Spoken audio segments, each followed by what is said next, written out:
біздің үкімет бізге орган бермейді. Мен айтам, үкімет қалай орган береді? Ол біз халық болып, өзіміздің сана сезімімізді ауыстырғанда, осылай донор болуға келісім бергенде, сонда болады. Ал үкімет өз тарапынан бәліністер бар, дәрігер бар, заң бар, бар, дәрігерлер бар, бәліністер бар, дәрілер бар, операцияны тегін жасайды, өз тарапынан барлығын жасап жатыр.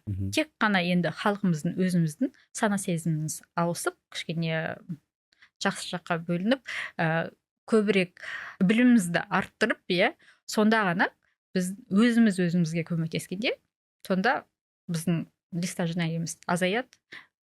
Ондай диализде толып тұрған жастар болмайды. Бұл тек қана өзіміздің сана сезіміміз. Өзіміздің қолымызда. Өзіміздің қолымызда.